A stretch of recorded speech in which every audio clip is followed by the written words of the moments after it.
তাহলে আপনি যদি সত্যবাদিতার একটা যদি গুণ অর্জন করতে পারেন, নবীদের পাশে, নবীদের সাথে, আমার নবীর সাথে আল্লাহ আপনাকে জান্নাতে থাকার জন্য ব্যবস্থা করে দিবেন। সুবহানাল্লাহ। এরপর হচ্ছে আমানত দাতা। মসজিদের দায়িত্ব নিলে আমানত রক্ষা করতে হবে। মসজিদের কি কি দায়িত্ব, এটা আমানত রক্ষা করতে হবে। যদি প্রশাসনের দায়িত্ব নিই, সেটা আমানত হিসাবে রক্ষা করতে হবে। আমার কি দায়িত্ব আগে বুঝে নিতে হবে।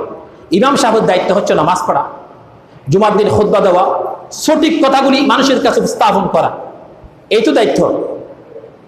এই দায়িত্ব না। মুয়াজ্জিন সাহেবের দায়িত্ব হচ্ছে আযান দেওয়া, মানুষদেরকে আহ্বান করা নামাজ আসার জন্য। আল্লাহু আকবার, আল্লাহু আকবার, আল্লাহু আকবার, আল্লাহু আকবার। এই আওয়াজ যখন দিয়ে দিবে, আওয়াজের মধ্যে বোঝা যাচ্ছে আল্লাহ তোমাকে ডাকতেছে। আল্লাহর ডাক তোমার এই জন্য বড়, আল্লাহর দিকে তুমি চলে যাও। সুবহানাল্লাহ। বান্দা যখন আল্লাহর দিকে এক কদম হাঁটে, আল্লাহ বলেন আমি কেউ যদি এক বিগত যদি হাঁটে, আমি আল্লাহ তার জন্য এক হাত হেঁটে যাই সামনের দিকে। আবার যদি কেউ হেরে যায়, আমি আল্লাহ তার দিকে বান্দাকে ধরার জন্য দৌড়ে চলে যাই। সুবহানাল্লাহ।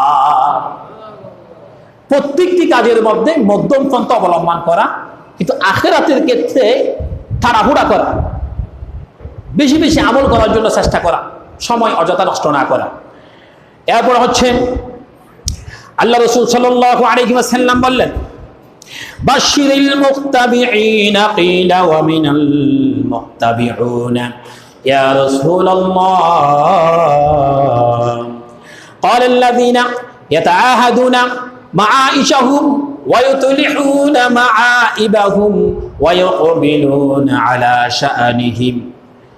ওই সব ব্যক্তিদের জন্য আমার নবী আল্লাহর পক্ষ থেকে সুসংবাদ দিচ্ছেন। তার পক্ষ থেকে। নবী তো নিজ থেকে বলেন নাই, নবীজি সব কথাগুলি আল্লাহর পক্ষ থেকে জেনে বলেন। নবীজি বলছেন, তাহলে নবী যদি কোনো কথা না থাকে, নবী যদি নিজ থেকে কোনো কথা না বলে, তাহলে সমস্ত কথাগুলি কার? এখন আমাদের প্রশ্ন যদি থাকে যে নবী নিজের থেকে কিছু বলে না, তাহলে নবী সব কথাগুলি বলেন আল্লাহর তরফ থেকে। আল্লাহ যা বলতে বলেন নবীজি তা বলেন।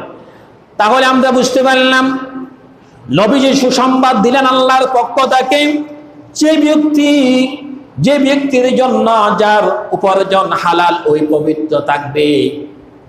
দুইটা বিষয়, একটা হচ্ছে হালাল থাকবে এবং পবিত্র থাকবে, খারাপ কিছু খাবে না, শরীরের মধ্যে